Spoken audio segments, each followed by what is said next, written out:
Hello, everyone. I don't know if you can hear me, but this is my reaction to episode 8. I think it's an alternate ending, so I thought I might as well live stream my reaction to the episode. You're not going to be able to see the episode or hear the episode. You're just going to be able to see me reacting to it. But if you start it at the right time and you are watching along with me, I guess you could see it as well. Now, how do I share this link?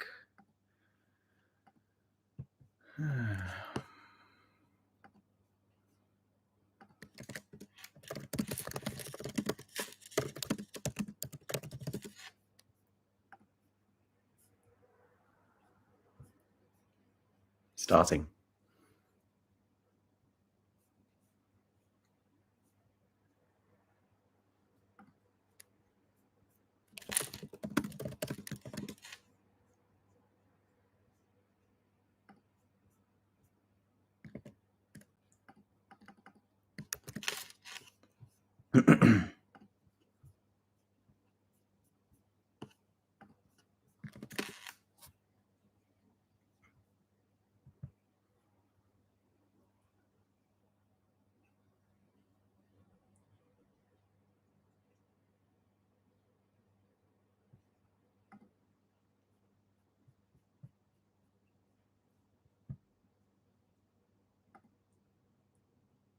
Can you guys hear me in the chat? Can you hear my voice?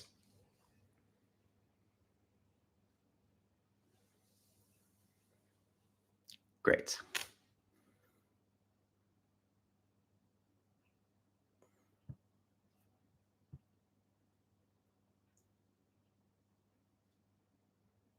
So I think there's an alternate ending. I have read the spoilers because I didn't think it was real, and I'm sticking with that opinion. So let's see. I think it's like midway through the episode, maybe, when things start to diverge. I've got the leaked subtitles for this episode, so I may be wrong. I may be wrong. This may be an entirely real episode, and it's episode 9 and 10 that are alternate, but I think this is a fake episode. So it's about to start. Yeah, started now.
Just watching the previews.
It's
all the same so far.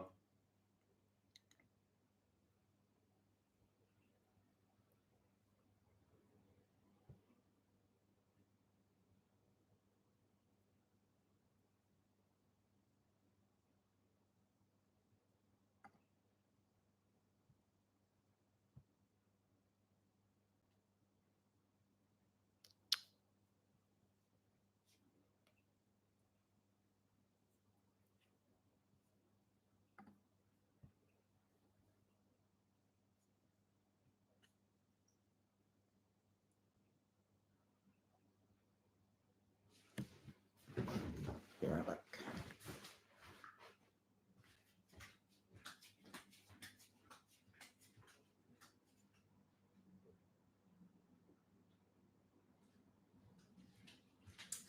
You guys hear all those OKs being used?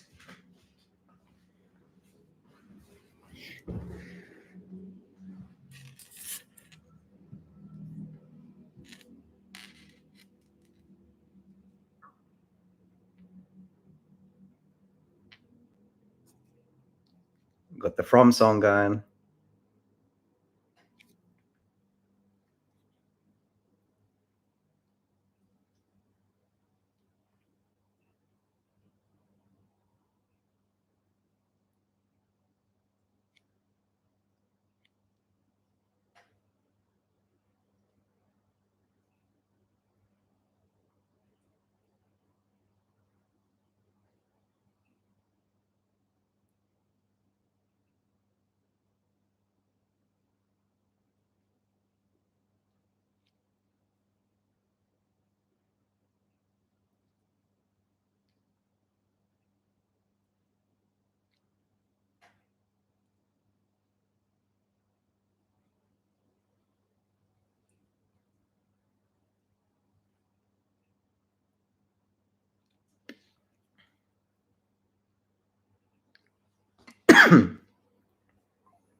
The number of bottles increases every season.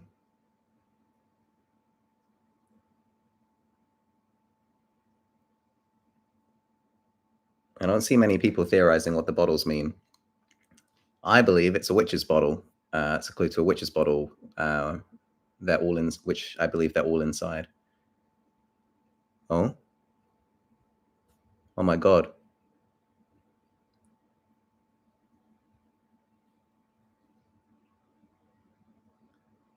Is this different?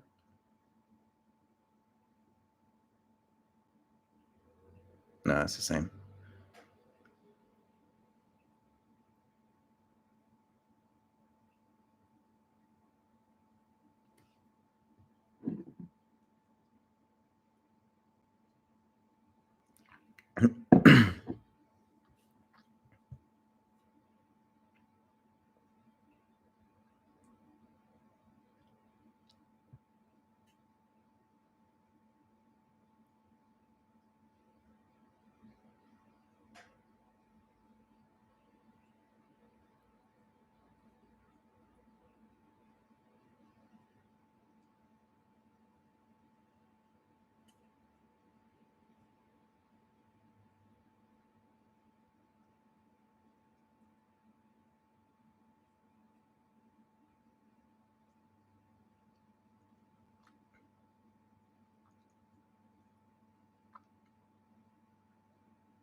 Reminds me of Lost. We should go back. We have to go back.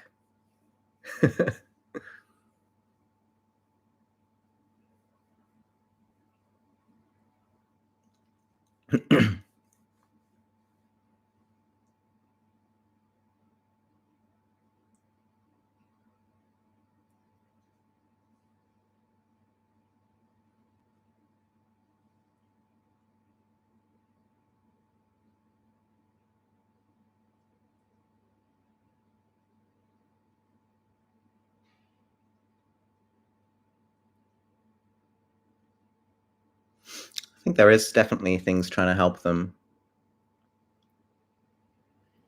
It's even brought up by Ethan. Is there anyone trying to help?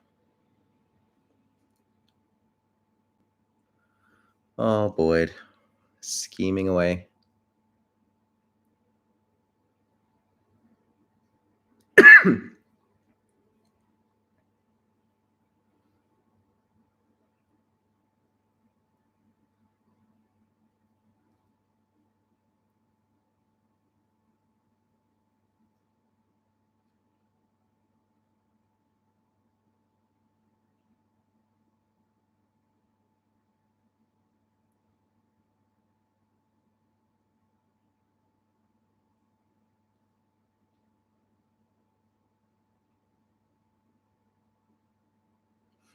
We found something. That's a good way to describe it.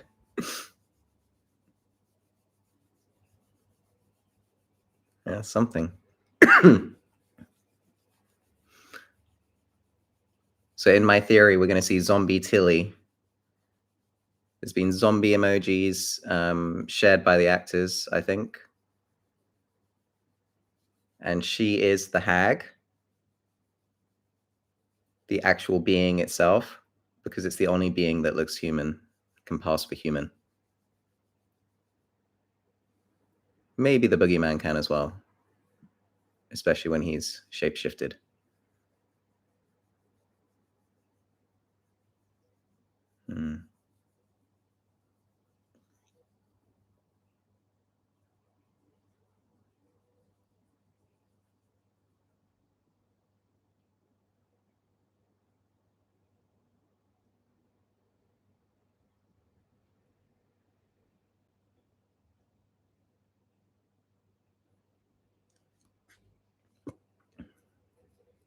It's interesting. Kenny says we'll get the interview started like he's done a murder investigation before. I wonder if he and Boyd have investigated a murder before. Yeah.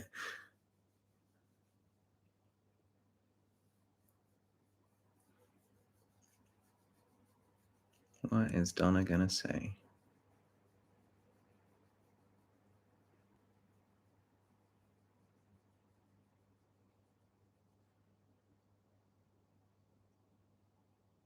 Uh-uh.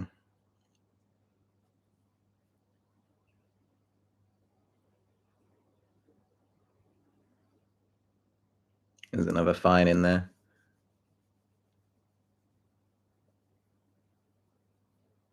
One thing.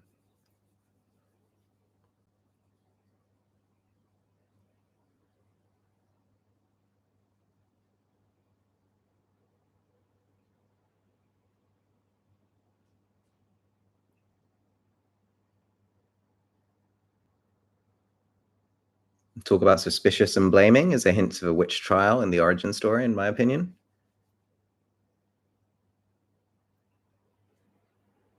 God, Donna and Boyd have not been having fun with each other this season.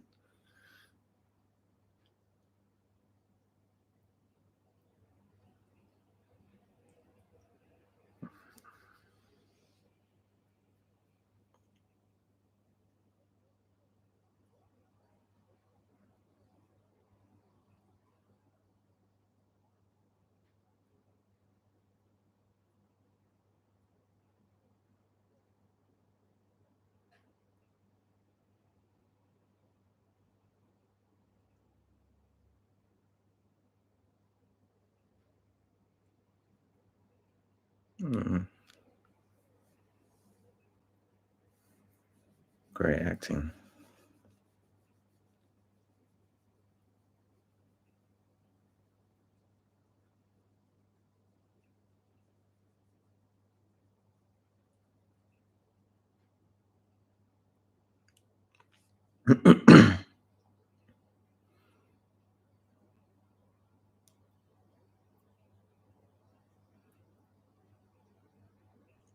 Off the wall.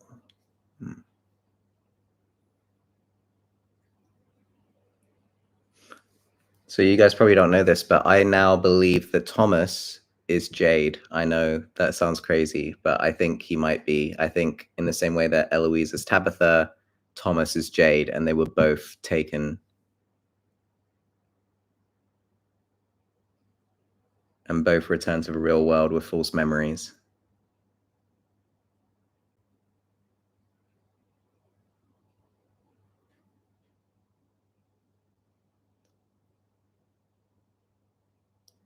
That kind of looks like green screen behind her. Why would there be green screen there?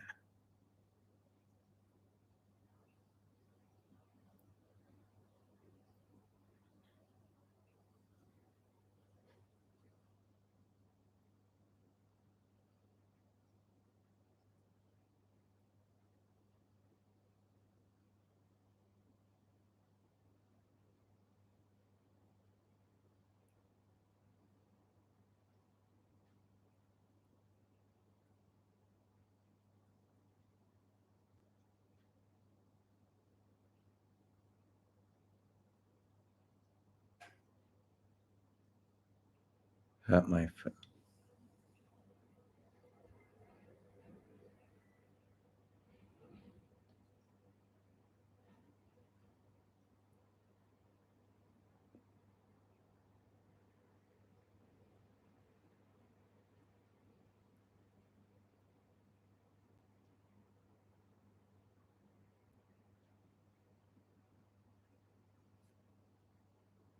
What is this scene? What is this? What was the point of that scene? To get us to like Randall more?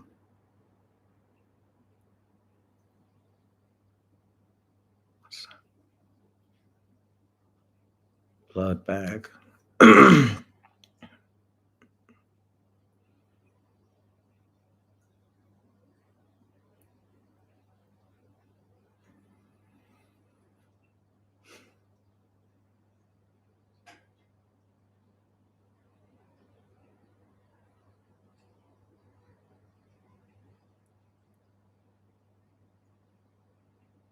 So many okays.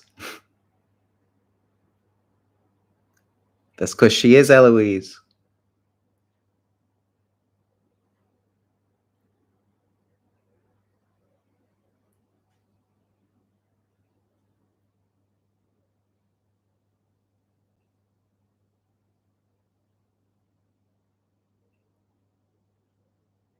You have to be the one.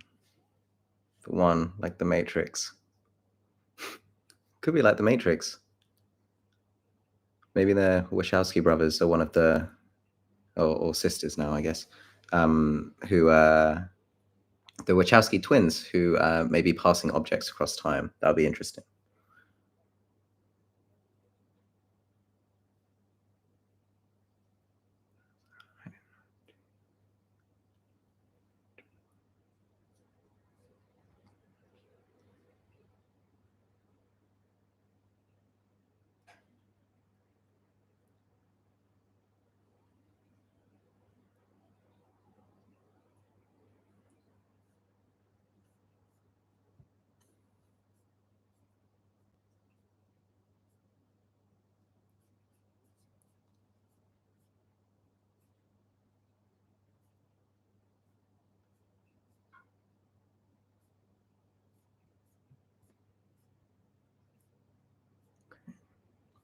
Like Gaspar Corte Real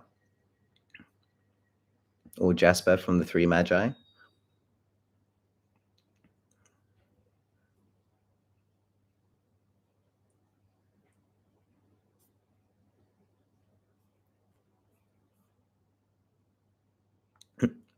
So many okays. Oh man.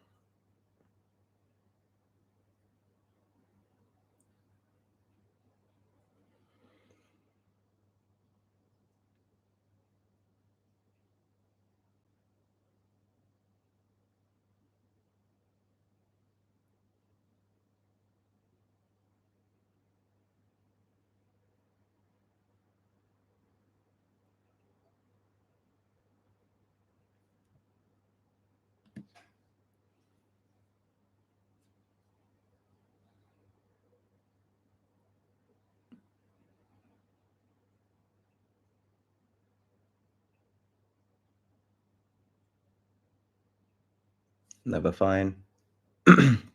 Cool's a clue as well. You must think I'm really cool, Elgin says in the church.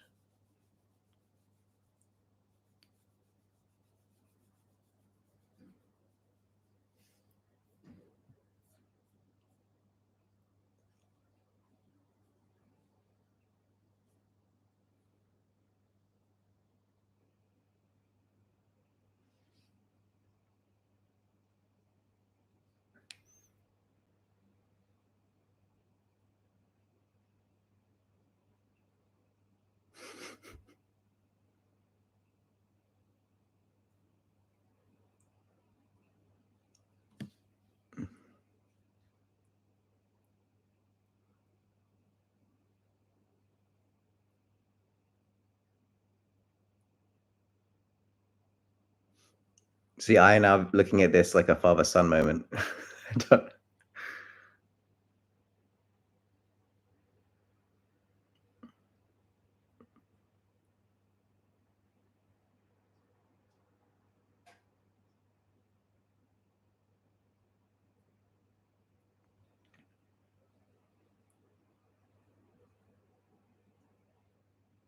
What is she, 9? Is that how long Eloise was? Could be. Should have 8. 1916. 1969 is when she would have been born.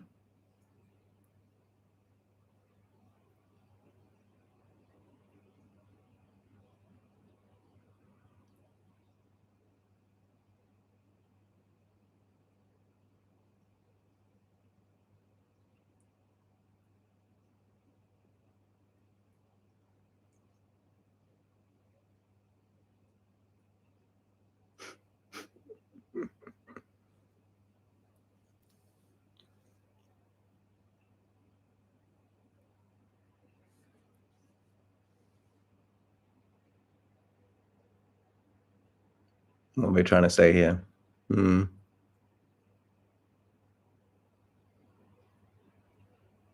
This helps people. Like explaining it helps people. Maybe. Maybe that's how they see it.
Hmm?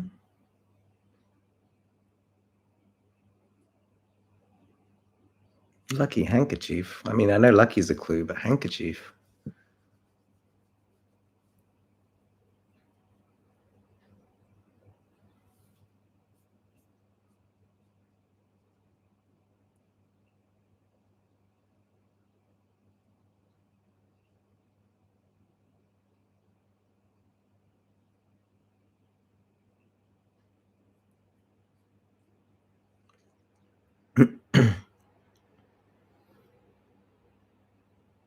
So she earlier talked about how angry she is all the time, and she's been wearing purple. So do I have purple for anger? Yes, I do. But I've got Victor as the avatar. Oh, I missed that bit.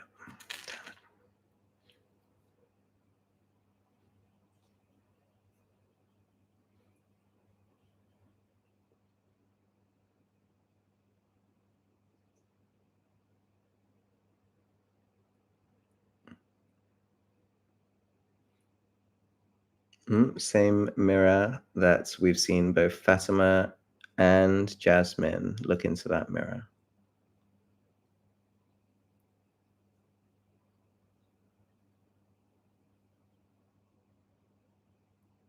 Ooh.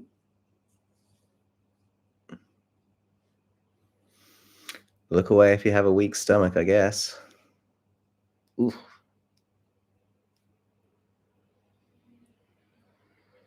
Ooh.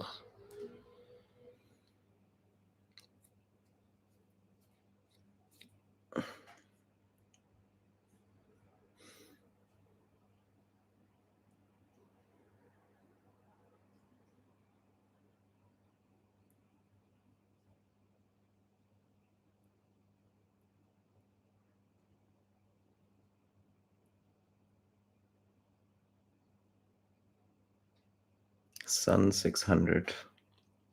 I wonder if 600 comes up in other places on the show. I haven't really done much of the number stuff, to be honest.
So I think the split happens when the word threshold is said, or around that time.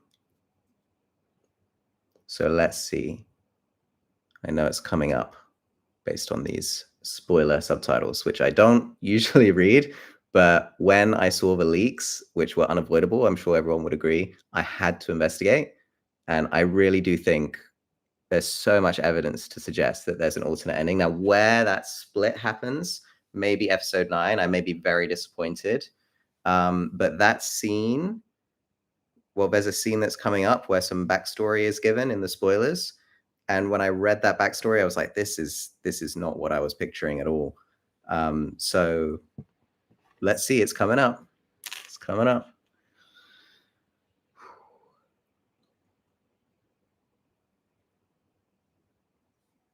Oh, this is going to be a clue. This is where the bracelet went. Tallest glass whiskey. Oh.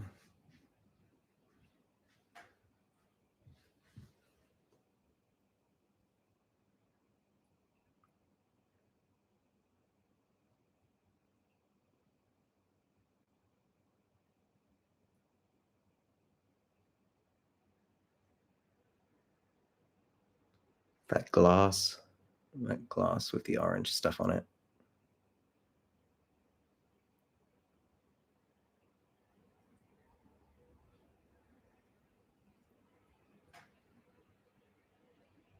Let's see if we can get a closer look at that. I think Jim's got it. Here we go. Here we go. This could be it.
Okay.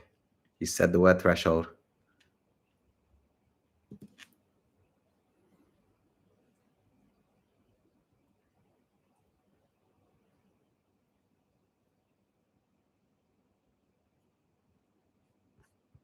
my God.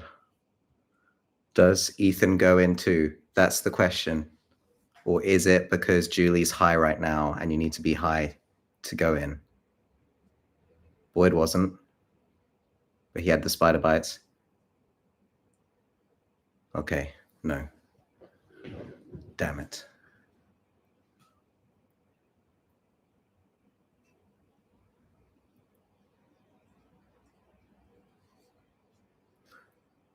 So I think the spokes of the wheel are the different timelines that you can visit, and I think this is a time machine, potentially.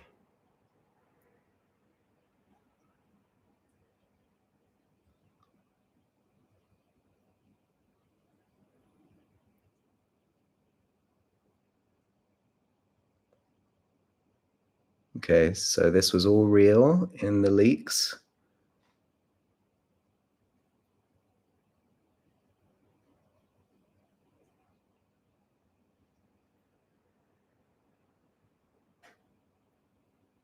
Okay.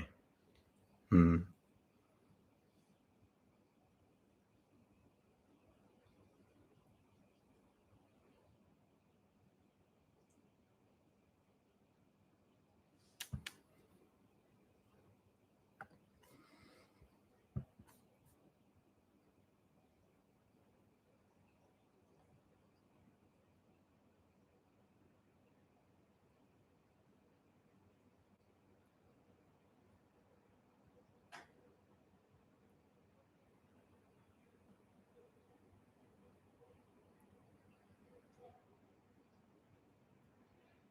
Hmm. Okay.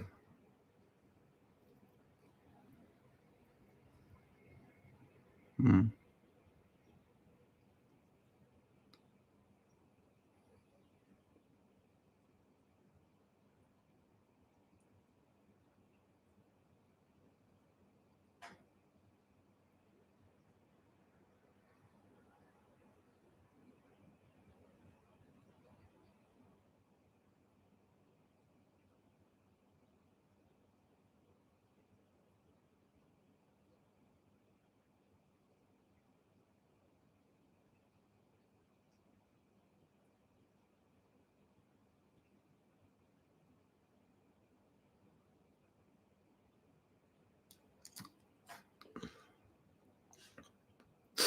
Hmm. Damn. That wasn't the split. Means it's less likely this episode is where it diverges. Hmm. Maybe I'm crazy. Hmm.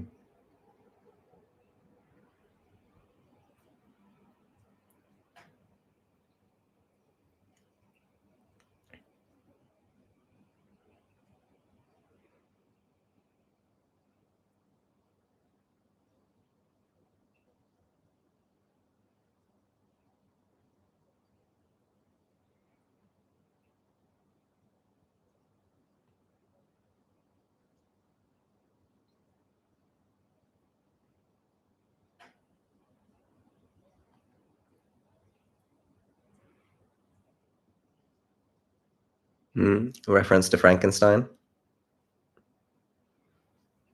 and the witch trial.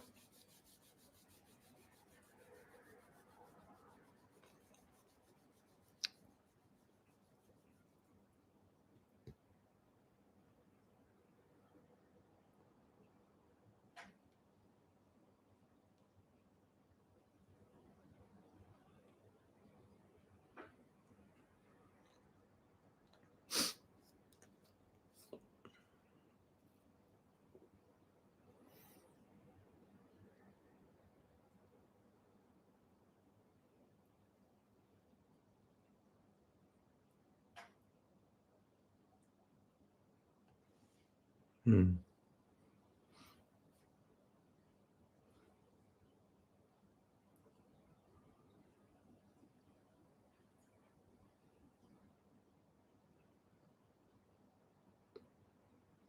Hmm. I think that wheel moved. I think the spoke of the wheel changed. in this scene. So she's been turned in time now. This was real.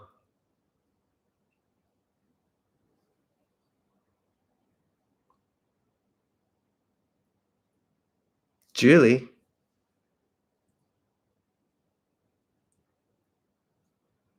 They must meet in 1978.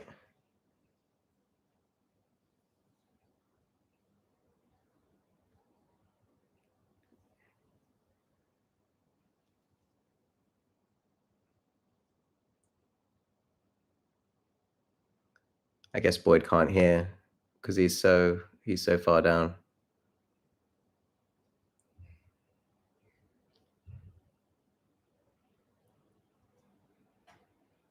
Okay. This is the real scene. I mean, I didn't hate this scene, so it's all good. It's not this scene that I disliked from this episode. It's the one coming up.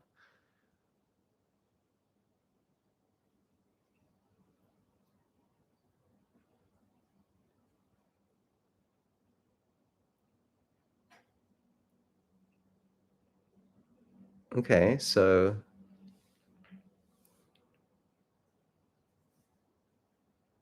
the door can take you to the caves, even though there's a light above it.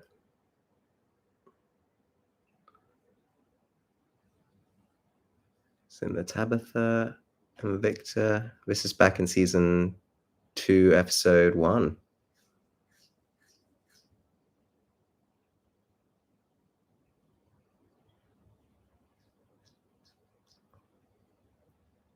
Guess I'm gonna have to adjust my thinking on the children in white, which, to be fair, I don't have much on if this episode is all real.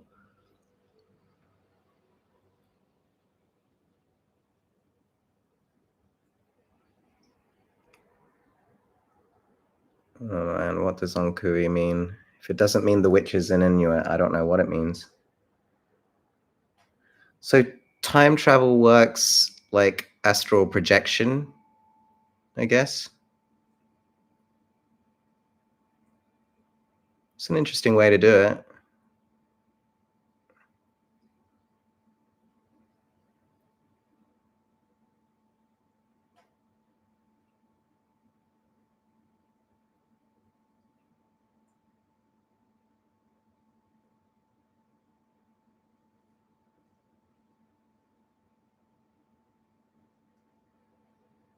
Resurrect Tilly.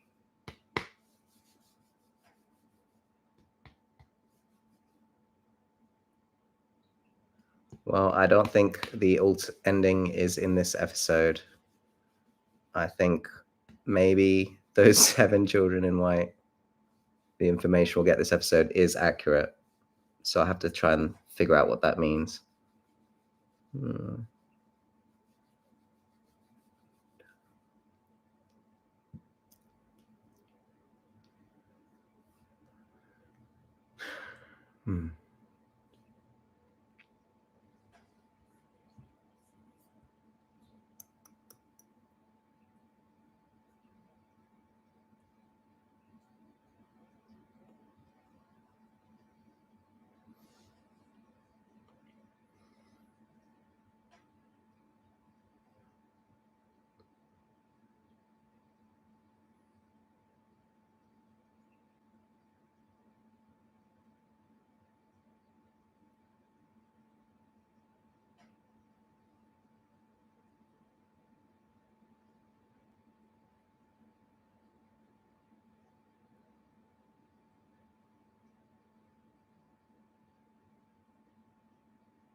Donna, not cool.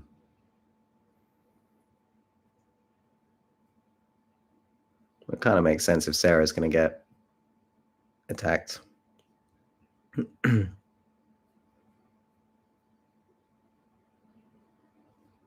right, it's this next scene that I didn't love in terms of how it's written in the subtitles.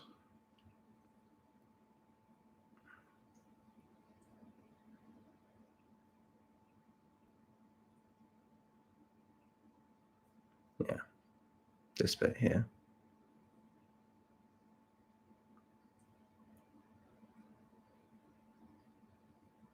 I wonder why they had some scenes with Julie's coat off in the promo photos. That's what made me think it was that scene where it split. Oh, that's interesting. You can see him moving around.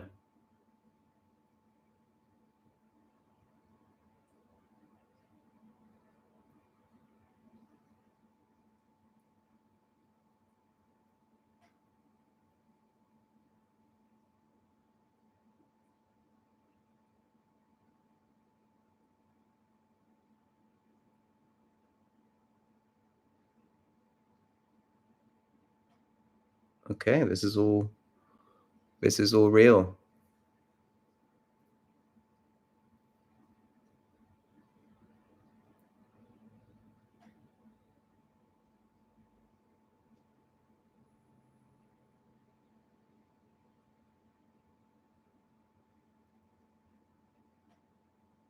Born in the dark.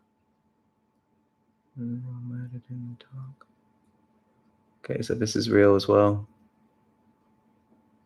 Someone who loved them told them a story.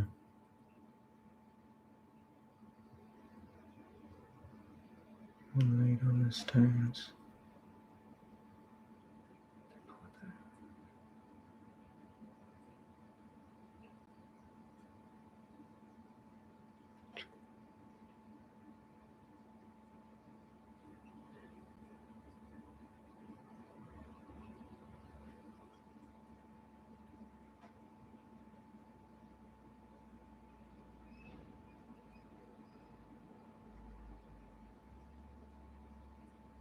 Everything lies here.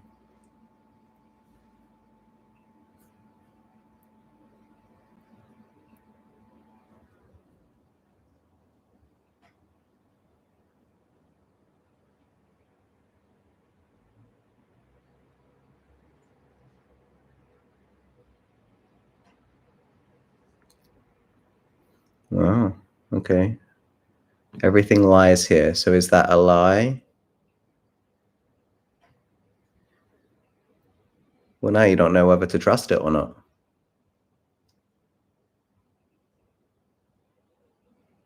Blue and white definitely lies. So,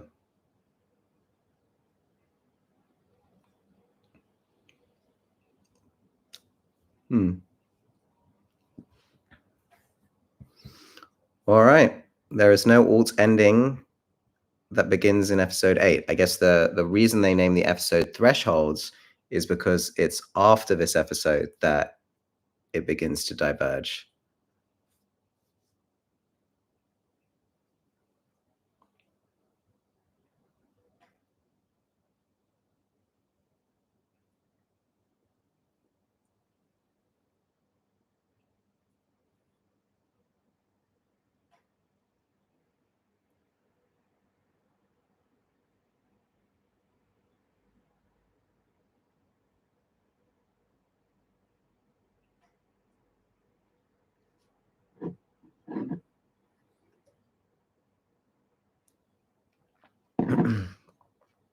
You kind of have to assume the story the boy in white told is real because this story is so complicated already. You can't start introducing like false lore of that level unless it's corrected immediately afterwards before it gets like stuck in people's heads. But it's like hope feeds the roots that made the tree. There's a giant tree on Victor's map.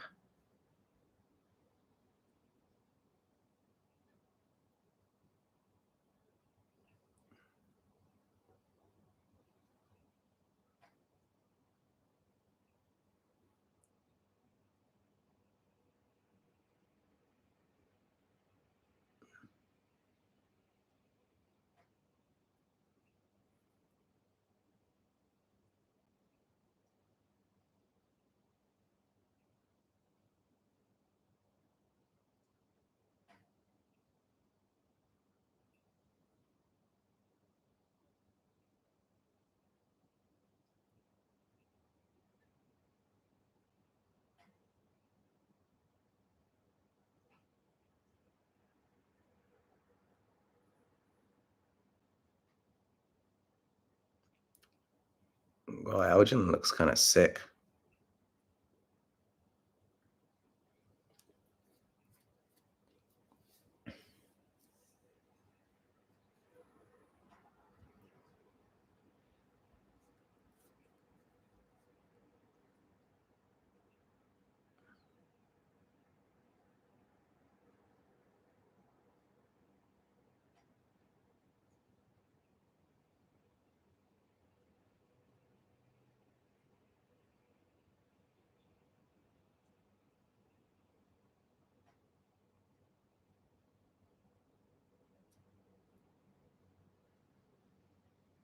What does this mean?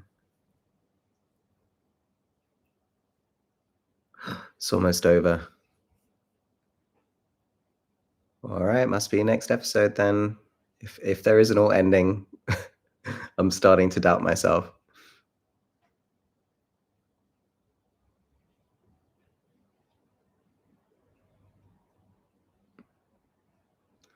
Elgin, how could you believe this, man? Seriously.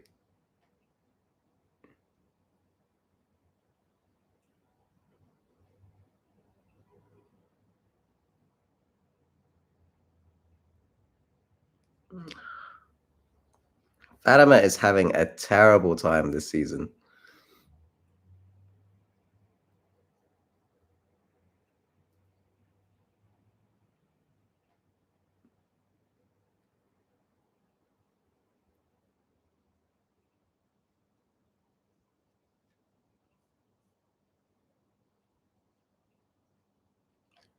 How does Elgin continue as a character with what he's done?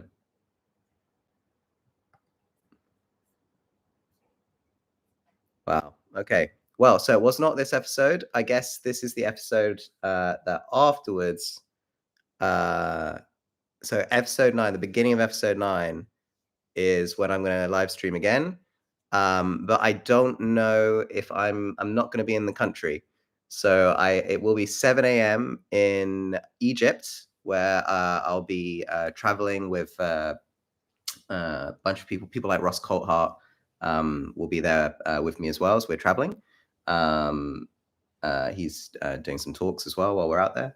And yeah, it's going to be super interesting, but I don't know if I'll be able to live stream simply because it's a 7 a.m. out there, and I don't really know my schedule. It's kind of like a organized trip, and it's like they haven't given us like a down to the detail scheduling. So I will try and live stream my reaction to episode 9. I was kind of hoping the split would happen sometime during this episode because I didn't love the kids pouring hope after a story to make roots. It just seemed I don't know, it just didn't ring true. But now they've left this doubt where, Jasper says you're lying, and there's a lot of unreliable narrators in From, particularly Victor. So I don't know. Definitely, I was wrong on that one. I thought, it's called the episode's called Thresholds, and there's a scene where Julie and Ethan travel through, do this thing where it appears that Julie time travels. At least she's able to project. I guess the fact that she's in two places at once is very confusing to me. I'm confused at the end of this episode in terms of how time travel might work. It's a strange way to do it, but I guess it allows the showrunners to dip in and out of the past. Clearly, you can manipulate stuff as well. Is it that every time? Is it that there's a more permanent way of time traveling, which might be for a tree? And then maybe there's like an astral projecting type of time travel. I don't know. The show's so complicated already. I don't really know what they're doing here. Pretty confusing. But yeah, I find this pouring hope into roots, and then it made the tree kind of hand wavy lore, I guess. And I don't really know. I get what the scene's trying to do. It's trying to get Victor to blame himself for sending for his mom going to the tree, I guess. But the explanation that's given, I liked the answer to the end is at the beginning. I like that. And I agree with it. It's this repeating cycle. And if you can put together the structure of the origin story, you can kind of tell what how this ends. Who's in the final confrontation. And what are they facing them with? A bunch of objects, ideally, I think. So I don't know. It'll be interesting to see if they really do do an alternate ending. It's hard to self-assess, but I didn't think this roots and hope thing was going to be real. I mean, the thing is, we don't have subtitles for episodes 9 or 10. Because I'm on the spoiler channel now. I'm fully invested until I see the endings start to divide. So I think it will be next week. I think from the very beginning of the episode, we'll know that it's a different ending, I think. But I do wonder what they're going to show us. I was hoping that it would diverge midway through episode 8, so we'd get a little bit more different stuff to what the leak said. I don't know. Yeah, it's confusing. It's confusing, this hope into roots. I guess, so if I had to picture it, I would say, okay, so in the origin story, Carbonaris is dead. The priest Savonarola has taken over. There's been a witch trial. Bridget manages to escape with Juan Borgia, goes to the Bear Talk tribe. Then the Corte Real brothers come years later, massacre the Bear Talk. As they did historically, they enslaved a lot of them, killed some of them as well, probably while enslaving them, took them back to Europe where they all died of disease. But I imagine they're recreating that historical event so people know that even, the very first interactions between indigenous people and Europeans, did have that. And I think it's important for them to reflect that historical fact. So I imagine Bridget and Juan escape, and then they go and they decide to face off against Savonarola. So how I picture it is there's this mad priest, he does his witch trial, and he's sort of like, I could see him maybe having some sort of relationship with the boogeyman. So I could see the boogeyman possessing Savonarola, who's already evil on his own, and perhaps there's this sort of sacrifice that's planned in order to do something, some sort of deal, maybe a bit like that TV series where everyone becomes vampires, and there's a vampire priest. I've forgotten what it's called. It's a really good show. I've seen it twice now. But yeah, so that made me think of that. So I guess so they're sacrificing their own children. So I guess there's 7 kids marooned in Newfoundland with them. That's kind of how I see it then. If this is true, I'm still in 2 minds. Maybe a version of this happens. Maybe these kids are about to be sacrificed to the boogeyman who is possessing Savonarola. Then Juan Borgia and or maybe just Bridget on her own. Maybe Juan's died already at this point. I don't know, because it was interesting when Jade said that a meeting with more than 3 people isn't worth having. So I could kind of see the ending as like Bridget walks into the church. There's Savonarola, and she's like, I challenge you to a game. And it's and I think at this point in the origin story, Savonarola has kidnapped Bridget's son. In fact, I think that at the witch trial, she only survives it because she has to give birth. So she's locked away somewhere so that she can give birth, and then they can continue their trial because they don't want to harm the child. That's how I see it in my head. And this is kind of aligning with a sort of a corrupted version of what we're seeing here, where someone is trapping Fatima somewhere so that she can give birth. So I can kind of see the parallel here. So in my mind, what happens is she has a complicated birth. There's a cesarean section. That's why Fatima's middle name or surname is Rostami, and Rostamzad is like the cesarean, the word for cesarean. The legend of Rostam is that he was like too big for his mom, and so they had to cut him out. So I imagine that's what happened. So there's probably another surgery scene at this point, and I think either she probably has twins, but it may be that it's just a son. I don't know, but the way I see it is she returns to the church to get her son back, basically. So the Bear Talk, they're gone, or they've all run away, or they've been massacred. I don't know how they're going to portray it. Obviously, it wouldn't be all of them, but because they continue through history until the 1800s. But yeah, the way I see it is maybe the Savonarola's flock, as you would call it, his congregation, maybe they turn evil basically and start worshiping the boogeyman instead of God. And because a priest who has like powers, because the boogeyman's possessing him, maybe his miracles are not miracles, but he's doing sort of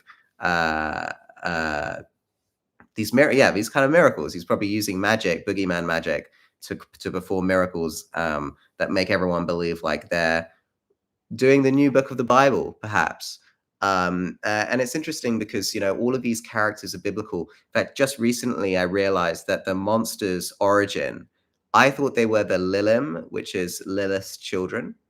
But having thought about it, I realized because they were once human, the Lilim doesn't work necessarily, although Lilith was technically human, but her children were begot by the devil, or Azazel, depending on what like apocryphal text you read, or the serpent. So technically they'd be half angel. So it doesn't, it kind of works. But anyway, I've realized now that if the trees, which are the dead, so the dead become the trees, right? When you die in Fromland, you become a tree, in my opinion. So if the dead are powered by hope, because the hope feeds the forest, and hope makes roots, then maybe the monsters feed on an emotion as well. And I realized that the emotion that they're feeding on, because I've already assigned fear and pain to the boogeyman and the beast, who's like his teammate. There's like a game being played here with two teams. So that's fear and pain. That leaves fun, believe it or not. So I think the monsters feed on fun. That's why they're always playing. That's why they're always talking about people ruining the fun. Come have some fun with us. So I think they feed on fun, and that led me to do some more research because it's interesting. Like there's one of these seven beings is Sarah from the Bible, and she's not in that Genesis Eden story. She comes later. So I was like, well, what if the monsters come later too? Because I was trying to shoehorn monsters into that into the Garden of Eden story, and I was like, okay, so this is interesting. What can we surmise from this? I think it's the people of Sodom and Gomorrah. I think potentially the Sodom and Gomorrah people who were cursed for being inhospitable to guests, kind of like the monsters are to the people in town, and suggesting they're going to grape two angels that visit Lot in Sodom. And there's a pillar. Lot's wife looks back and gets turned into a pillar of salt, and there's quite a few salt references on the show. And there's also other words like strange. The term "strange flesh" is used in that section on Sodom and Gomorrah, and the word "strange" is used a lot. There's a bunch of other word clues that I've forgotten. I have to look them up. But basically, I think the monsters started their lives as the people of Sodom and Gomorrah. More likely Gomorrah, I think, because they're guilty by association. of what's going on in Sodom. It's Sodom that's visited, and then Sodom and Gomorrah are destroyed. And it's kind of like, well, Gomorrah's just the sister city that was doing the same stuff, but you never really see Gomorrah. So I wonder, because the word sodomite is a very offensive word, that has like a lot of really horrible history. I don't think they're going to go with the Sodom people necessarily, especially as they were struck blind, the people of Sodom. Although that does connect to the being born in darkness stuff, but the children in white were sacrificed, so it doesn't connect actually. Now that I think about it, but yeah, I don't really know what's going on here. And sorry for how boring that probably was. It was just me staring at a screen waiting to see if the what was leaked in the subtitles is different.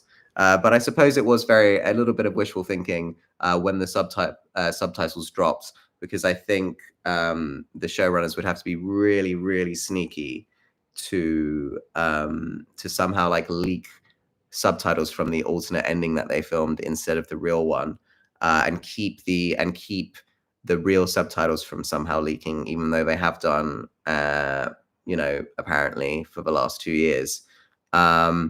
So I don't know. I'm kind of curious. I'm kind of curious what this means. This unreliable narrator thing, them literally having Christopher say, "You're a liar, you're a liar," means that, like, I guess when I first heard about what happens, it was a summary written by someone rather than reading through the script. So I had this knee-jerk reaction because I don't think it mentions that Christopher thought she was a liar, maybe. I can't remember what made me think so hard that this couldn't be real. But I guess, yeah, if he says she's a liar, then it's probably not quite the truth. But if it is the truth, then one can imagine Bridget arrives in the church, the 7 children are about to be sacrificed, and then, she's challenged the boogeyman to a game. He's like, "These kids are going anyway, but you can get your son back. You can have your son back if you win the game, but these kids are not part of the deal." So maybe she tells them a story saying, like, "I'm going to get you guys out of this," or whatever, and their hope feeds the I bet there's 2 rituals. Oh my god, that's what this is. Okay, so there must be 2 rituals going on. There's the sacrificial ritual to do something for the boogeyman. The boogeyman's sacrificing 7 children so that he can do something.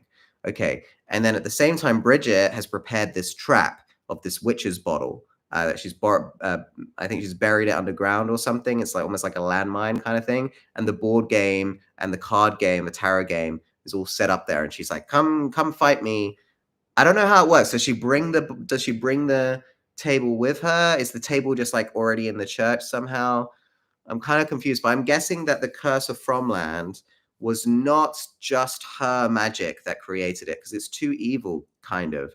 I wonder whether it's the boogeyman ritual and the witch's protective ritual that was supposed to trap him in the witch's bottle. What if those happen at the same time? It's 2 spells, 2 curses intermingling, and something goes wrong. Basically, like the boogeyman triggers the sacrifice, kill all the kids die, even they're feeling hopeful because she said, "I'm going to save you," but he does the sacrifice. I'm getting more on board with this now. Okay. I mean, it could work. I guess they would need to kill the kids at the moment that Bridget springs her trap for it to all work. But yeah, the other thing that I'm pretty sure of now is that Jade is Thomas. I know, I know people already are like, "You're crazy thinking Eloise is Tabitha," but I do think Jade is Thomas now. I thought he was Jim's half brother for the longest time, but I actually think Thomas is getting teased so much this season, and we're now hearing his voice as a young boy, and we know that there's time travel shenanigans on the show now, and we know that. I mean, I'm pretty sure that Eloise is Tabitha still. I think there's an all ending, and that may become more apparent. Maybe I'm wrong. I don't know. Maybe there is this reincarnation thing or whatever happening, or something like that. Spoiler warning for anyone who's watching. Sorry, there's like that is hinted at from the spoilers. I think I don't know 100%. So yeah, we'll see if that's real. We'll see what's going to come up. But I really do think that there is an alt ending here. I think there's so many reasons to think this, that the actors are behaving super sus lately. Like they seem really excited for everyone to see the ending, even though there's definitely been mixed response to what has been leaked. So yeah, anyone who I don't want to accidentally spoil something because I'm not very good at filtering myself. So if anyone's watching and they're really worried about being spoiled, just to let you know, like I have seen the ending. I might accidentally say something about it while I'm trying to discuss this. So please drop off if you're really worried about being spoiled. Sorry. I'm doing my best, but I might do it by accident, but yeah, I just think it's not real. I would, if the spoiler, version is real, I will have to, if the spoiler version is real, I'm going to have to rethink so much of my theory that it's almost not worth continuing the theorizing, because it just means that I can't, I haven't really deciphered much. I guess I guess I just have to abandon all the time travel shenanigans stuff and just focus on like the esoteric connections and the historical connections. But yeah, I would be quite troubled if that was the real ending, because it just read, I haven't seen the subtitles, so maybe they pull it off really well, and it will make sense. But just reading those summaries, I was just like, ah. No, look, writers, if you're watching this,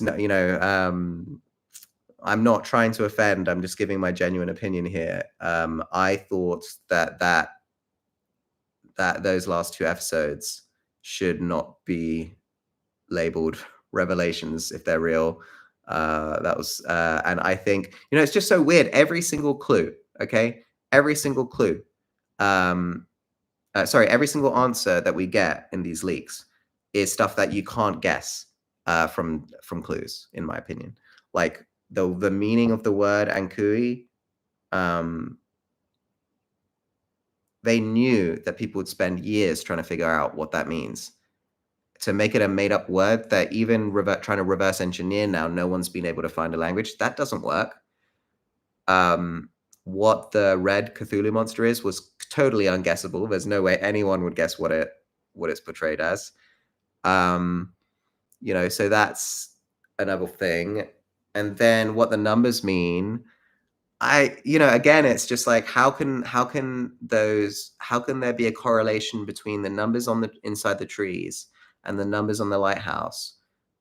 But then, well, no one's been able to reverse engineer the answer to what the numbers are, in my opinion. So again, it's very confusing. It's super confusing. If that's the answer. And I think mixing time travel and potential reincarnation, I think is going to be a mess.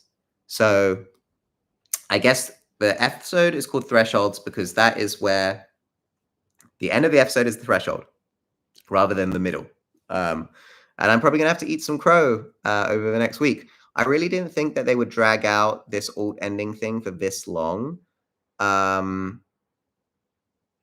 Yeah. Seems strange. Because the reaction has been pretty negative, I guess.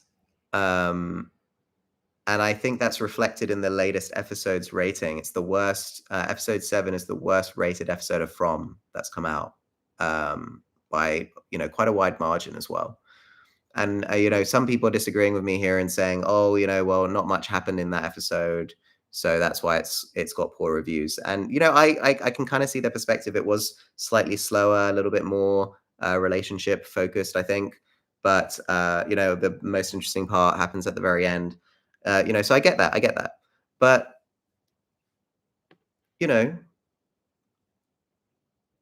it's that season 2 had episodes that were kind of similar, that had a lot more, had actual things that annoyed people in them. Not that they annoyed me, but there were things that genuinely annoyed people in season 2. And yet all those episodes are fine. So, I thought if they were going to do this, they would do it like a week before. So it's a week of speculation, but they're making it 2 weeks. So it's making me doubt whether they leaked this themselves now. I thought that it might be Matt Likely on Discord, because the accounts that leaked everything is called Trundle. And Trundle means is like a troll on League of Legends. So I thought that was kind of interesting. But Trundle was also a name that Charlie Day gives himself in Always Sunny in Philadelphia. But the showrunners of From are the kings of plausible deniability. So every clue that you point out, trust me, I know, because I get this all the time. Everyone says this is plausibly deniable. For example, I will tell people the word okay is massively overused on the show, and I will present reams of evidence, and they will find some article that says okay is the most common loan word in the world. So in Brazil, in China, in Germany, they all use the word okay to say okay, things are okay. It's across the world, it's one of the most borrowed words, which makes it one of the most used words in the world. So they say it's the most used word in the world. Some people say. So of course it's used very often on the show.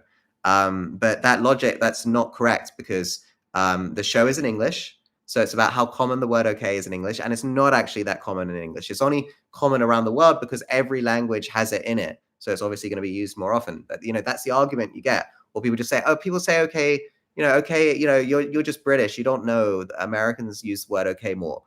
Whatever. They'll just come up with excuses, right? Because the clue always has a plausibly deniable explanation. So Trundle, I wonder whether they were like, we need a username for the drop that we're going to make with the leaks, with just blurry enough and just the correct scenes to make people think maybe it's fake, but maybe it's not. And then what's interesting is after Trundle leaks, there was someone called Peppercornucopia, and the word cope was interesting. And they leaked like something to do with that Render Move website, because apparently, so I'm not very good with like web design. You just need to look at like my website. I paid someone to make my website, so it's much better now. If you see my old website, you see how bad I am at that kind of stuff. And but even my publisher's website, we're pretty basic. People tend not to shop on our website. It's more like a place to get information, but it's very simple. So I'm not very good with website stuff. And someone said that there's technically a login, or no, they said you can tell that there's an email account associated with the Runner Move website, which is very unusual. And so what this person, Peppercornucopia, shared is what looked like a screenshot of an inbox in the Runner Move website, with various executives and lawyers, real execs and lawyers from MGM, with like their name formatted in a certain way with @mgm.com, and every single email, I think there's only 4 available, but there's like, I don't know, 58 emails like that are like hidden out of sight, on the next page or something. I can't remember. And it was about leaks and an alternate ending release schedule. And obviously this isn't real. Like, there's no reason that a website made by, a props department probably would have, an email account that's getting CC'd on emails specifically about leaks and or endings on the Random Move website. It makes no sense. But what could be that if you do solve the hidden, so there's like a whole bunch of numbers hidden in the Random Move website in the like, I don't know what it's called, but there's like an inspect. I think it's inspect. So you right click and you press inspect, and it opens up this weird thing on the right, and then you can look into the like data inside the website, and it had these numbers and these files and the coding on the website. So it showed that like if you reload the web like 1 in every 1,000 times, it shows you this image and you can like go to the URL directly by doing that and stuff like that. So there's no reason that there would be emails like that there. But what if if you solve that, if you solve the riddle of whatever those numbers are, whatever the clues mean on the Random Move website, maybe you can log into the email account and they've fabricated these emails to let people know that there's an alt ending coming. So it's like if you solve the clues on the Random Move website, you get to know that there's an alt ending coming and you get to prove it with screenshots. And I think no one managed it. And so they put a fair amount of effort probably into making it, hoping someone would hack it. I saw somebody writing about how the website's super hackable, and they were like, "Oh, anyone could hack it." And I was like, "Go on then, go on, hack it." And they said, "Oh no, it's illegal," and stuff like that. And I was like, "Okay, well, I don't know." But it's clear that they expect someone to do it. So I wonder if they were like, "Well, look, no one managed it, and we've gone to all this trouble. So let's send them a screenshot to let them know that it's worth continuing to try." So I tried, no luck. I'm not very good at maths either, unfortunately.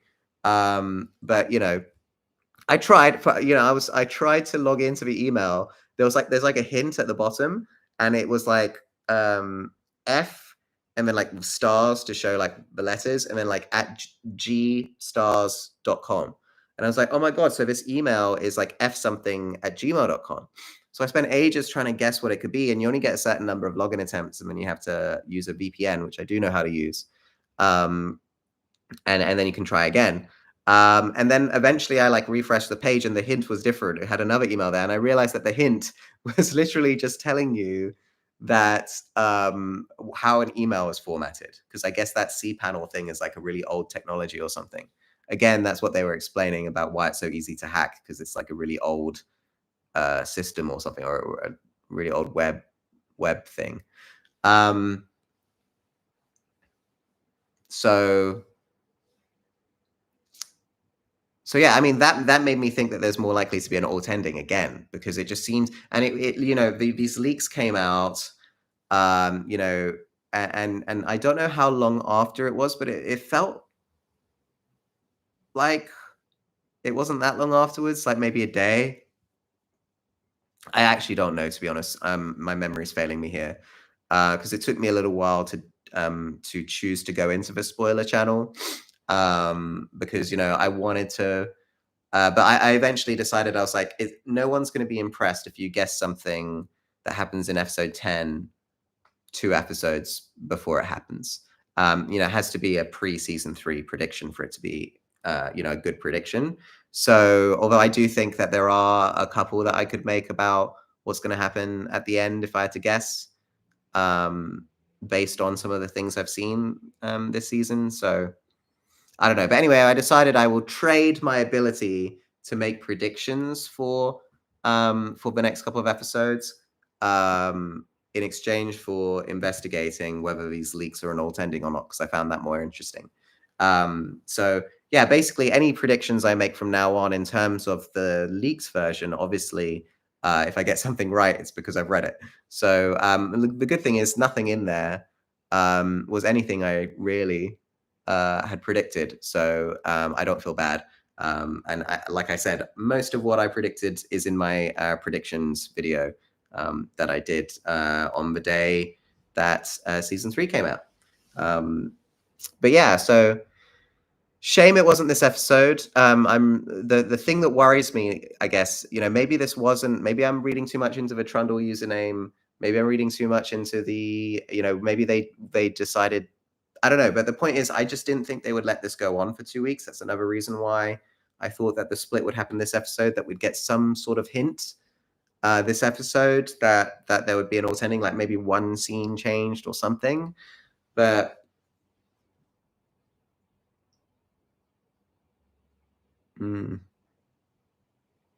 so, and the point is that they, this latest episode 7, had all these bad reviews on it.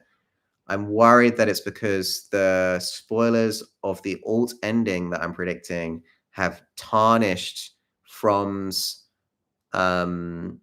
reputation, or the way people see the writing, because of what they think is coming. And so and that is why episode 7 has the worst review. And I'm worried that episode 8 is going to have a similar effect. which will affect the overall rating of the show. So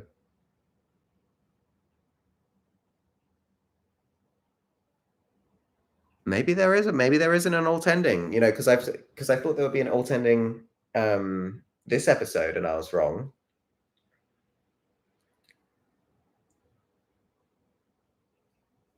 The thing that confuses me the most about whether there's an alt ending really is it's this thing of what do you do with the reviewers? You know, I imagine the big review sites, you know, the major ones got the real thing and were sworn to secrecy. And because they're used to getting highly confidential screeners that could never leak, you know, because that's what they do and they're a big website. I imagine those, like the big one, like I think comicbooks.com is the one that From tends to partner with a lot for like a lot of their big stuff. Like I noticed at the Comic-Con, that's who did the main interview that actually got posted online. You know, the IMDb boat one didn't. We just got little snippets. Annoying. But you know, I'm losing my train of thought here. It's a bit early in the morning for me. It's 6:30 a.m. on a Sunday. I woke up early in case this is where it split, so that it wouldn't be spoiled for me, because I imagine a million people would message me. But yeah, so anyway, so the point is, how do they deal with that with the smaller channels? Because I imagine people have reviewed and rated on IMDb already their rating for the final season. And it's like a fanfic improvised ending, in my opinion, that was like sort of improved and sort of written collaboratively, plus probably all the deleted scenes and filler that they could get together. And I think they just dumped all of that into episodes 9 and 10. Because, you know, I remember reading these previews, and I remember thinking, not much is happening. And it didn't feel like the climax to a season like this. It felt small, I guess. Anyway, look, I love the show. I love the actors. I love the story so far, and I love what the writers are doing. So I hope I'm not upsetting them if it turns out that this is a real ending. You know, I'm trying to withhold judgment, but you know, reading someone's half-remembered summary, if that's what it is never going to paint the most beautiful picture of what the finale might look like. So maybe I'm wrong, but I remember reading them and just being like, this doesn't seem right. It's not how I see the show. And also, you know, Elizabeth Saunders, she said that we get a new set of monsters. Okay, set specifically. She used the word set. And the spoilers do not include that. There's one new arrival, but that's not a set. So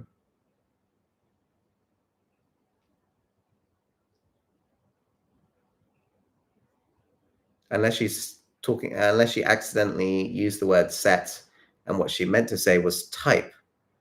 But it felt like she was plural there, you know, just from context.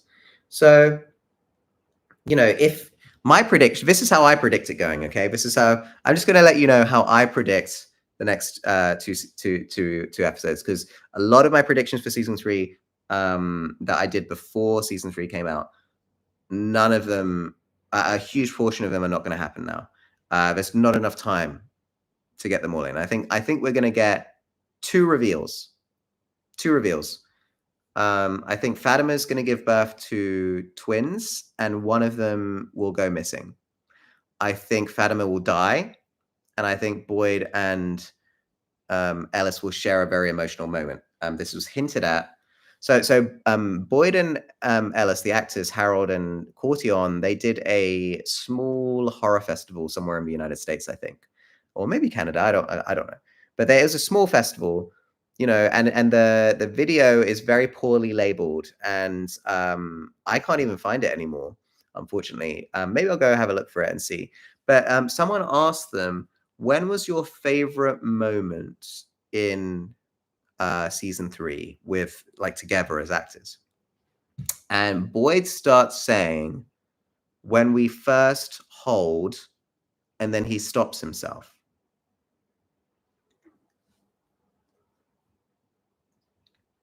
That tells me maybe after the birth and they first hold the actual baby.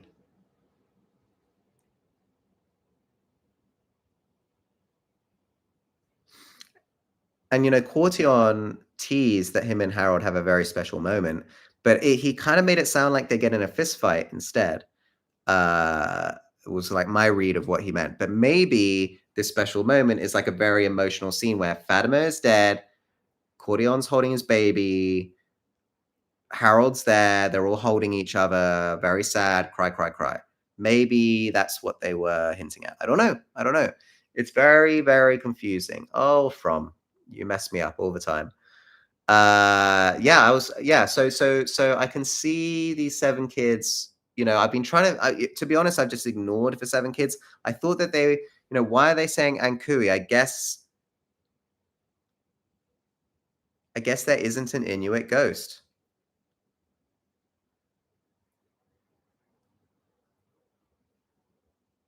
I guess they learn, but why? It's the way they're dressed. They're not dressed like they're from 1498. That's the problem. Why are they wearing clothing from like looks like 1930s clothing to me? I'm sorry, or maybe 1880s. It doesn't look like 1860s.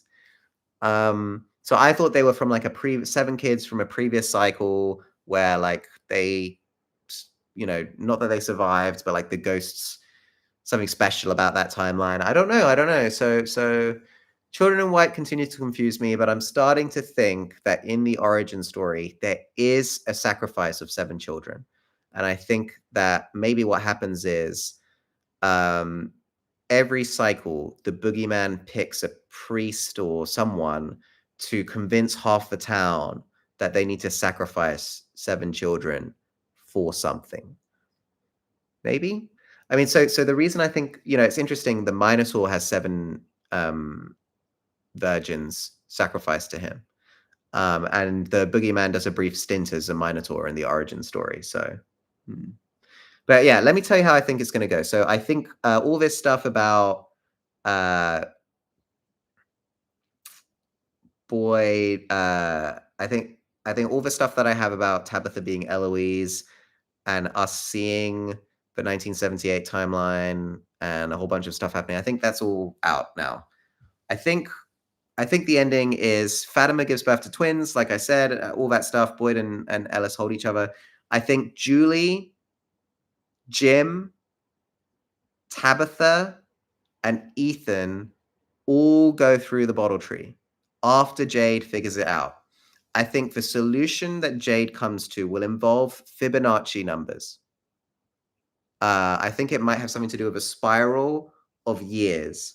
And I think it's related to like ratios, something like that. I'm not very good at maths, but I know that the Fibonacci sequence is like a spiral. It's very similar to the golden ratio, but like it's like the starting point is different, but they follow the same pattern. So I'm wondering whether it's to do with like spiraling dates and you can time travel through the dates somehow or something like that. I don't know, but it's definitely something to do with the number 17 and and Fibonacci, in my opinion. Because that's what the Renamove website has. It has the 17th Fibonacci number is the number on the Renamove website, and it's also the number of Victor's dad's house, Henry. So I think the numbers will be dates, and it'll have something to do with Fibonacci, and he'll figure it out. And I don't know how it will work, but that's what I think will happen. Okay, so why would they go through the tree? Well, that would suggest that there is an actual eclipse. There is an actual eclipse in the finale, which would mean all the monsters are out. There's nowhere to hide. Maybe the talisman stopped working when there's an eclipse. Something like that. Or maybe there's a betrayer opening all the doors, smashing the windows through. I don't know. But what I do know is, well, I don't know, actually. I don't know anything. But what I do think is going to happen is that something will force people to go through the tree. it's risky. They saw what happened to Dale, but Jade probably thinks he's solved the sequence, and it's very risky. But the monsters are coming, and I imagine it's recreating what happened with the town on the night of Victor's abandonment. I think that the cycle repeats. I think there's an eclipse at the end of Victor's timeline, and I think there's an eclipse at the end of this timeline. And I think the entire Matthews family, probably a few others like Kenny and Ellis and everyone, I think they're all going to time travel. I think that the Matthews family are going to 1978. I think Ethan is going to steal that gun, steal a gun from where Boyd keeps the guns. That's why they showed us this scene.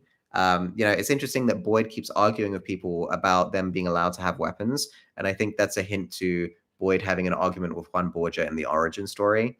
But yeah, what else? Yeah, so I think Ethan's going to steal the gun, and I think season 4 is when we're going to see all the time travel stuff play out. Yeah. So, and I also think the new set of beings will be, let me read them out. I think we're going to see a dragon, like a Loch Ness monster type dragon, that's technically Cressy from Newfoundland cryptozoology or cryptids. I think we're going to see a giant squid in the Brundles or in that lake with the food. I think we're going to see a boogeyman known as Bonhomme Setters. He'll probably have like a hat. He'll probably be like really tall and thin and creepy. He might have an umbrella or a cane, and he'll definitely have a sack full of sand. Maybe like white, sort of glassy eyes. He'll probably look a bit like the Babadook, basically, if you've seen the Babadook, but with a bag of sand. And he'll have like dream powers, blinding people powers, and breaking bones inside people powers. There'll also be a giant spider. There'll also be Bigfoot, who I actually think will morph into the man in yellow at the end. I think that there will be a polar bear who's technically a werebear, type of mythological being called Loup Garou from Northeast Canadian mythology. And then I think Tilly will just be Tilly. So Tilly's technically the hag, and she's the only one of these beings whose form can pass for like normal human. And I think that she will be present at this fight as well as like a sort of zombie lady. And I think we may see some new ghosts at the end as well. So those. Oh, and there's definitely an explosion. 100% actually, an explosion is coming. The actors have started to drop the word explosive and go off with a bang, and just too many references to count. So that's coming. And there is one more thing that I think could happen to freak everyone out, but it may be the twist at the end of season 4, or even the twist in the middle of season 4. I don't know. But I do wonder whether a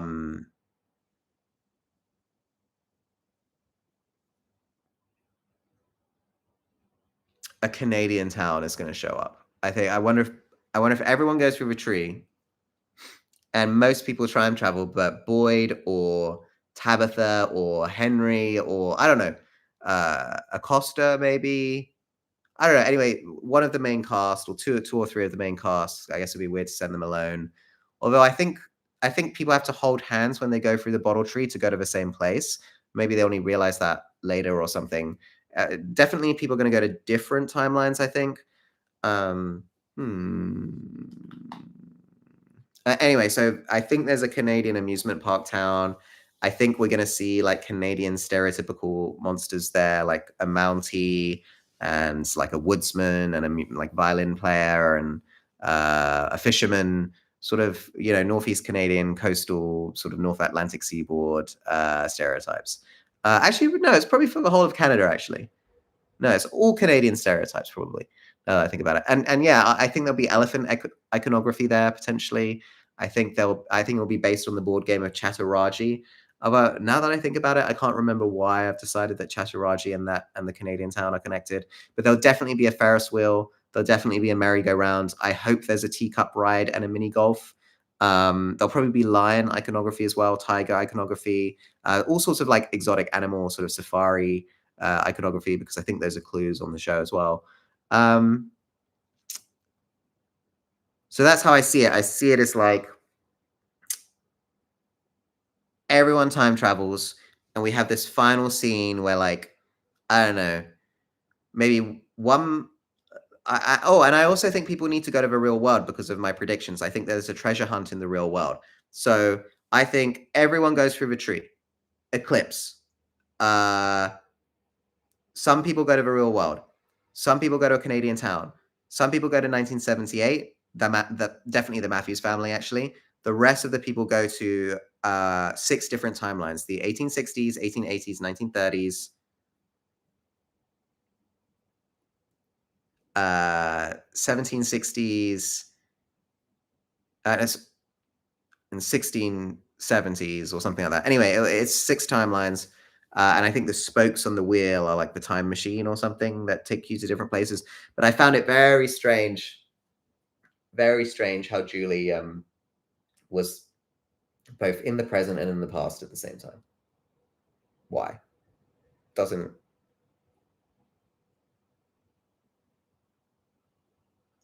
How?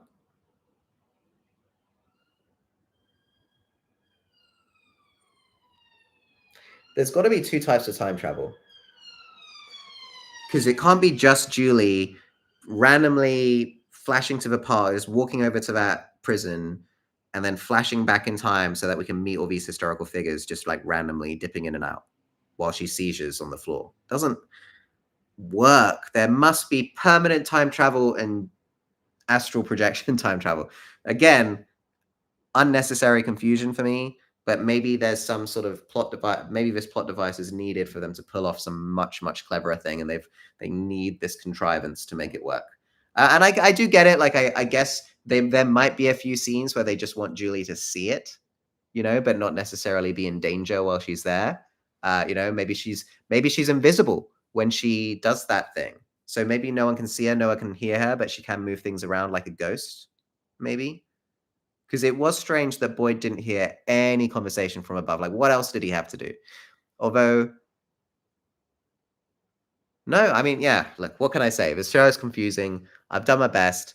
That thing with the kids does now make sense now that I've, like, not knee-jerked thinking that it was wrong. Because to be fair, I've seen very few clues related to the kids. And the Ankui thing, I thought that they learned it from an Inuit ghost. But now I'm thinking Inuit person in the 1400s. So the townsfolk sacrificed 7 kids in 1503. Yeah. So it's whoever stays behind, because I think most of the historical figures have to return to Europe, and they have to do it in 1499 because it's just too long for them all to be away. It's just too much suspension of disbelief. So, if they're away from the summer of 1498 to the summer of 1499, it's pretty much believable, especially if they swear a pact never to speak on their cannibalism or something, and that's why it never gets mentioned in the history books about their Da Vinci ending up in Newfoundland.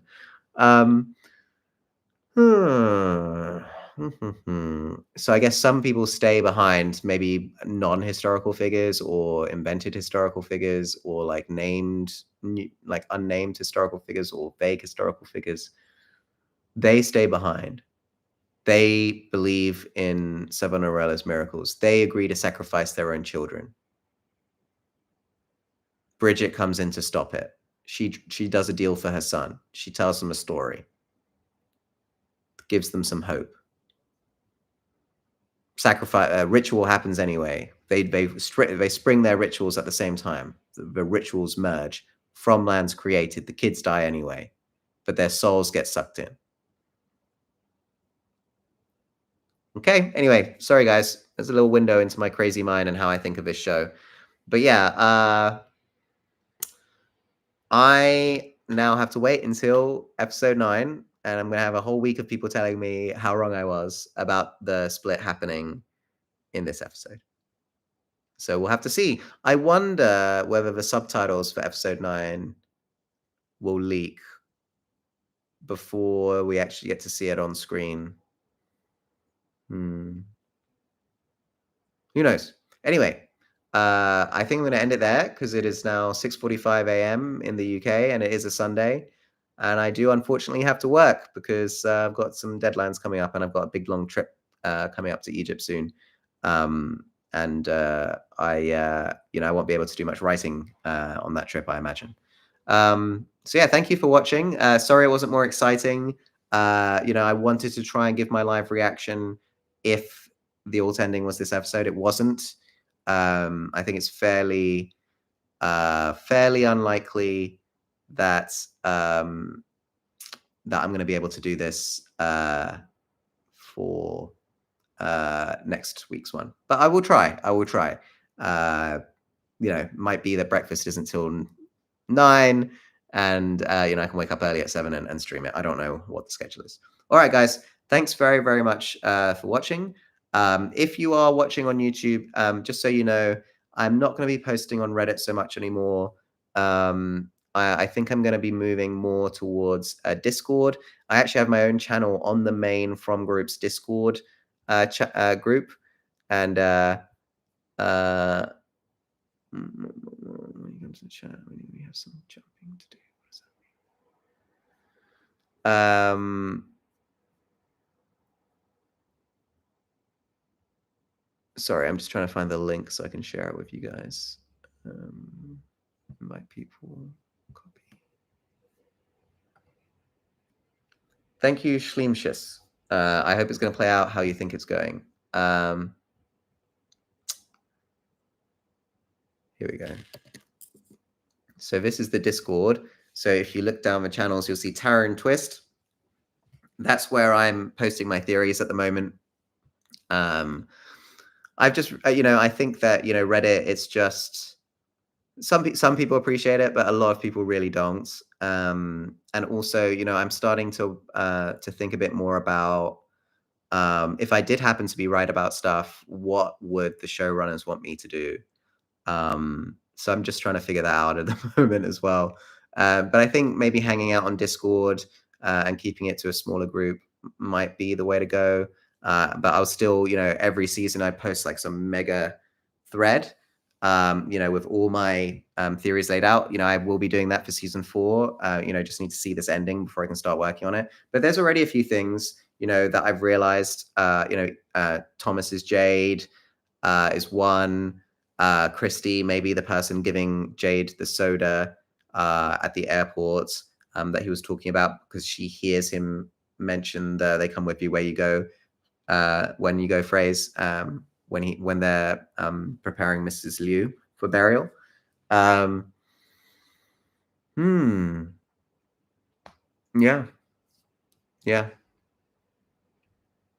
You're confusing me, From Writers. You're confusing me. But yeah, I'm sad now because I have to wait a whole another week to find out if it's an alternate ending. Very wishful thinking there, unfortunately. But okay, let's see. What will I do if the leaks are true? I'll be very disappointed in the From Writers, really, because I think it could have been better. I really do. But also, I will assume that my prediction accuracy is like 50% of what I thought it was. Just being honest, that's, and I do accept that a lot of stuff that I'm guessing will be wrong. But, the fact that none of these leaks, here's the other thing as well, okay? There's a channel that had 68 subscribers. It had done an interview 2 weeks ago with 2 weeks ago and 3 weeks ago with From people, which had a handful of views, and that person said that they had access to all 10 episodes, and I was like, really? So you're giving a 2-week-old YouTube account from a middle-aged gentleman who's a very good interviewer, but he doesn't have a huge following or anything like that he's bringing from another platform or anything. And he's been given all the episodes just straight away. 2-week-old YouTube channel, have all the episodes. That doesn't wash with me. That feels like they want it to leak because they filmed this whole alt ending and they want it to. I think that they actually were expecting it to leak sooner, and then they leaked it themselves. But I think it's backfired. I think that it's been shared and reshared so much. I think that people generally don't like the ending. My opinion. Sorry. And I think they knew that it would be controversial. So look, it's interesting that they called this episode Thresholds. I've made some poor assumptions, and that maybe, it really was that scene with the hope going into the roots of a tree. I was just like, that doesn't ring true to me at all. But now I'm seeing how it could make sense. So I'm adapting. As new information comes to me. But that scene in particular, I was just like, how does that work? How does that work? But I did enjoy seeing the mannequin sort of, doing his little talking, but I was hoping we'd hear a voice. I was hoping we'd have a really creepy scene where it's like, it's not a mannequin, what's it called? Jasper. When Jasper, you see him moving his little head and stuff. That was pretty creepy, but I would have loved to see, hello, Christopher. Something like that. That would have been kind of cool. Maybe we will see that. Maybe that's episode 9 and 10. Who knows? But yeah, it's gonna suck waiting a whole week. It's gonna suck waiting a whole week to find out if it's true or not. It's gonna be a whole another week of speculation. And frankly, I'm finding it hard to work at the moment because I'm so excited to see what's coming. So I'm gonna have to put this from my mind for a little while. And also because I'm just gonna get a lot of crap online. Because I really did think it was gonna happen at the time when Julie and Ethan stepped through. I thought maybe both of them would time travel. And yeah, those promo photos where in one version Julie's not wearing a coat and none of the torches are lit, might be a red herring. Might be a little red herring the showrunners have put in there to confuse us, or me, or whoever. Good thing is we do have a whole another week of me watching all the actor interviews that will be dropping after this episode. And see if I can find any more hints that there really is an alt ending that they helped write and act out. Anyway, this really is goodbye. I'm going to go back to sleep. Bye, everyone.